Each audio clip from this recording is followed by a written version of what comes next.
Hello everyone, I welcome you to the day 5 of our series that is Zero से landmark. हम इस journey में एक ऐसा स्टार्टअप बिल्ड कर रहे हैं जो होगा India's most trusted real estate advisory firm. मैं हूं Fawad Khan, founder of well growth lab and well landmark. So let's continue on the progress of day 5। सबसे पहले मैंने जो डे 4 की वीडियो थी उसको एडिट किया और अपलोड किया, और कल तक हमने वेबसाइट का ऑलमोस्ट काम कंप्लीट फाइनल स्टेज तक आ गया था, और फाइनली आज मैं बहुत ज़्यादा खुश हूँ कि वेबसाइट रेडी है और वो आपकी स्क्रीन पर है।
वेबसाइट के बाद मोस्ट इम्पोर्टेंट थिंग जो पेंडिंग चल रही थी वो है बायर्स की नीड्स को अंडरस्टैंड करने के लिए, समझने के लिए, उनको क्या चाहिए एग्जैक्ट वही स्पेसिफिक चीज़ उनको दिखाने के लिए, उनके लिए प्रेजेंट करने के लिए हमने ये बनाया है कंप्लीट फर्स्ट स्टेप फॉर्म, जिसमें कि हम अपने क्लाइंट्स की रिक्वायरमेंट और उनकी नीड्स को समझने में हमें भी आसानी होगी, और वो भी आप क्लियरली देख सकते हैं।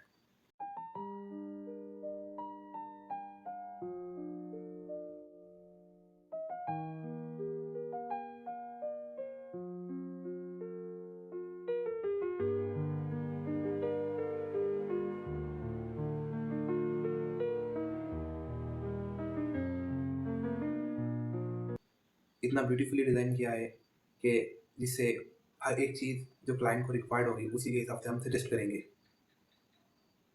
ताकि बायर को भी बहुत आसानी हो और उनकी रिक्वायरमेंट को हमें समझने के लिए आसानी हो।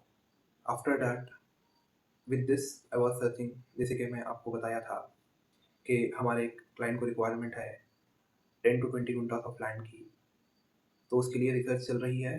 बट 2 to 3 प्रॉपर्टीज़ मैंने देखी आज जो कि मुझे फिट नहीं लगी उनके नीड के हिसाब से। और आज मेरे एक फ्रेंड ने बहुत अच्छा सवाल पूछा कि you are starting this startup, what is the need of a buyer. Buyer को क्या ज़रूरत है कि वो channel partner, real estate advisor, real estate consultant के पास आए। ही कुड हैव, वो खुद से प्रॉपर्टी बयर से कांटेक्ट कर सकता है या फिर बिल्डर से भी डायरेक्ट कांटेक्ट कर सकता है। तो बात तो सही है, सुनने में सही लगती है, मगर द रियल फैक्ट इज जब आप इसको समझेंगे तो you will understand why you need channel partner, why you need real estate advisor, why you need real estate consultant. I will say you the true thing without keeping anything as like हमारे हमारे पास यहाँ ऐसा नहीं है। But what I am saying is, instead of going to the direct builder or a developer, you could have gone to the real estate advisor or real estate agent, whoever that may be, because इसका क्या benefit होता है आपको अभी समझाता हूँ मैं। सबसे पहला जो बेनिफिट होता है वो है आपके लिए राइट प्रॉपर्टी सजेस्ट करना, क्योंकि बिल्डर हो या ओनर हो उनके पास लिमिटेड ऑप्शन, एक ही ऑप्शन रहता है और वो उनका खुद का प्रोजेक्ट होता है। मगर when you go to the real estate consultant, they will have open you with n number of options which will be suitable for you, you can choose them। Okay, और वेल लैंडमार्क का जो ये benefit है कि हम आपको जो suitable होता है वही सजेस्ट करते हैं, हम सब सजेस्ट नहीं करते। It's a difference. और दूसरा जो बेनिफिट है रियल एस्टेट कंसल्टेंट के पास जाने का वो ये है कि नेगोशिएशन, बिकॉज वो जो रहते हैं वो पहले ही डेवलपर से बात करके रहते हैं, सब कुछ फिक्स रहता है कि हमारे जो पर्टिकुलर क्लाइंट्स आते हैं उनको इतना डिस्काउंट चाहिए, मतलब चाहिए, that's so clear.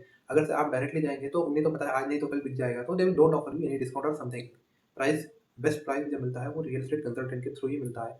You won't understand this logic behind this, because you will be thinking like we will go to the buyer developer directly and he will give you a best price, but इसमें क्या रहता है, जो real estate consultant रहता है उसको आपका trust build करना होता है और वो आपके रेफरल के लिए वेट करता है। आप किसी को रेफर करेंगे तो what he will do is he will give you the best price more than the developer. जो डेवलपर आपको प्राइस देगा उससे कहीं ज़्यादा बेटर प्राइस आपको एक कंसल्टेंट दे सकता है। और third and most important benefit is, जो कि ये बहुत इंपॉर्टेंट है, कि लीगल डॉक्यूमेंटेशन और जो प्रोजेक्ट है वो आपके ट्रस्टेबल है या नहीं है वो चेक करता कौन है, that is real estate developer.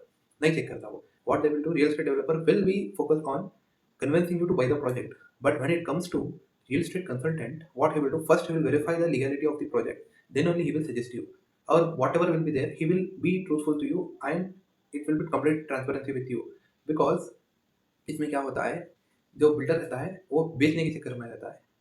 हाँ, ये बात सही है कि most of the agents are in the intention of commission and they are willing to sell, but इतना भी नहीं होता कि वो आपको बिना बताए कुछ करेंगे, because they have that, like they have taking something from you, they are charging something from you, तो they should serves very good to you.